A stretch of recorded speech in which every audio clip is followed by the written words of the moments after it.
Good morning, Standard 7.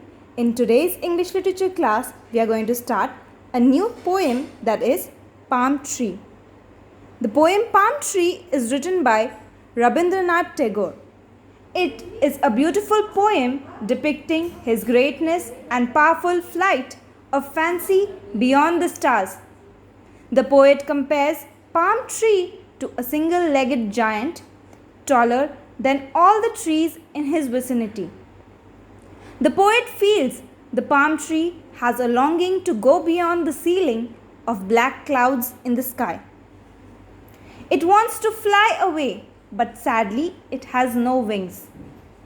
The poet feels when the wind stops, the palm tree's effort to fly also ceases. Its fronds do not move, they become quiet. The poet feels this subsiding of actions of the tree is symbolic of its realization that it is a tree, not a bird. After the wind stops, the tree appears to have realized that it belongs to the earth, that its mother, and then it stands quietly.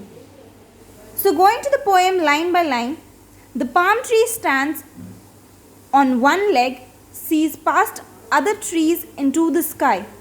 So, it is being said over here that the palm tree is standing on its one leg and it is standing on the ground. He wants to pierce the cloud so grey and soar away, but can he fly? So it is being said over here that it is so high that it wants to pierce the sky and it wants to pierce the grey clouds that are in the sky. It wants to touch them. At length, his wish, he starts to spread around his head in big sound fronds. Fronds over here are the leaves, okay, the long leaves of some trees such as ferns and palms. So this is being said over here. So the poet feels that the tree appears to be wishing to fly when it is moving in the wind. So when the wind moves, it wants to fly, it wishes to fly. The tree might be thinking that its fronds are wings, and the winds, it appears to be trying to move them to fly. Now going to the next para, he thinks their wings to let him roam away from home, breaking all bonds. So over there, he thinks that the wings that he has, the fronds that he has, the big leaves that he has, it is allowing him to fly. The livelong day, the branches quiver, sigh and shiver. He thinks he flies in his own mind, skirting the skies and racing afar across the skies. So the poet thinks that the palm tree to be endeavoring to fly beyond the sky, and maybe it is flying beyond the stars in its imagination. So when it is in imagining, it is flying beyond the stars also across the sky. So the next page, turning the next page, the next part we have. But when the wind is still at last and the leaves hushed back homeward, then he turns his thoughts and Mother Earth that gave him birth he loves again. So over here what is being said is, you should never be ungrateful to something, or you should never be ungrateful because for the palm tree, what he has or what his mother is the mother roots. Okay, the roots that he has or it has, that is his mother, and over there is the place that it stands. It is not a bird, it is a tree, so it cannot fly. As the wind stops, it realizes that it does not have the sense, or it does not have the capabilities of flying.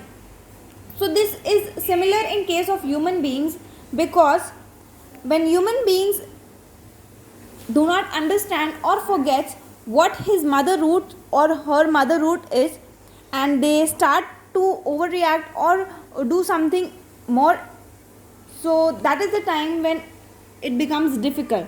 So students, I hope this poem is clear to you all.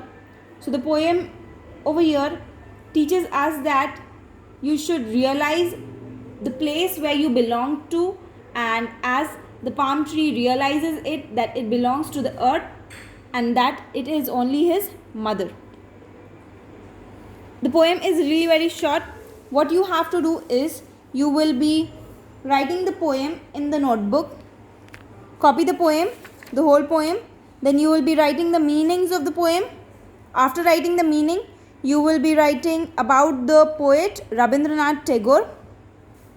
After that, you will write the summary of the poem, The Palm Tree. Then you are having 5 questions. So you will be copying these 5 questions in your notebook. Answers will be sent to you. Copy the question and write the answers serially. Do your work very neatly. Start learning also. Learn the poem by heart. Read the poem. If you don't understand it, try to watch the video again. I hope it is clear and the work that is to be done is also clear. So this is it. Thank you so much, students. In the next class, we are going to start a new chapter. Finish your work till then. Thank you so much.